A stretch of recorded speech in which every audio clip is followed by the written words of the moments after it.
So Blot is not feeling well. Hands as nonyatsomira zvakanaka. Pane vari kutoti we might be having another Soldier Love situation cause hatisi kunyatsobudirwa pachena nevanhu vacho kuti chii chiri kunyatsoitika. The last time pepe patikamuona deteriorate zvakanzi istress namai vacho, but people are just like ichiri stress here iri kuitika pane mukomana kana kuti patova nezvimwe zvinhu zviri kuitika cause vanhu vari kutongoti kurwara kwacho hakusi kunyatsonzwisisika, zviri kungonzi kurwara but manje nemakuhwa ari kubuda kunzi aiwa zvinotomira zvakanaka mukomana ari kutonida help.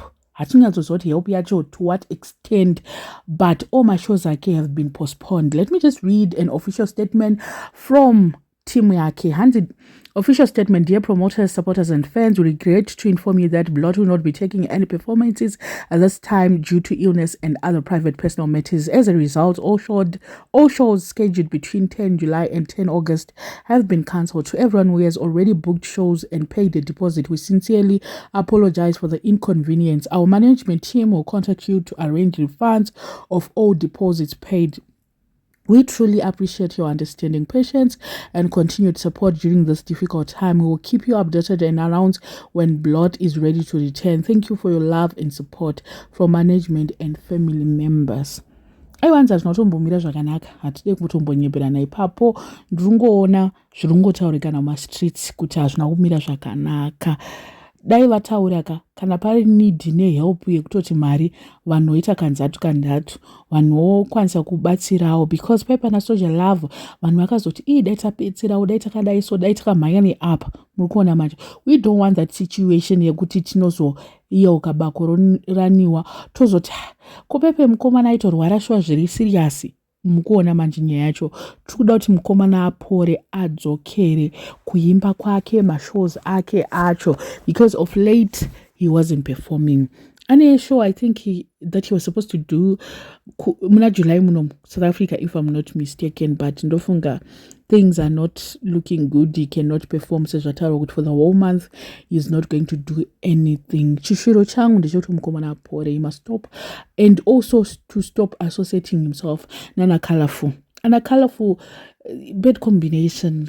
You know, people will not take serious your music and whatever you do if they see who you are associating with. Pane zvimwe zvinongoita kuti upaintwe black with people because of vanhu vari kuassociate navo.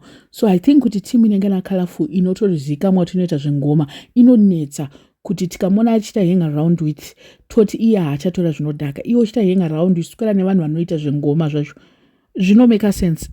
It doesn't make sense to me. I mean, kana zvichi make sense to you, because tinoti pachirungu, show me your friends and I'll show you your character and I'll tell you your character. But kana manje Blot achita hang around with people of questionable character, how are we going to trust him kuti hana kudzokera?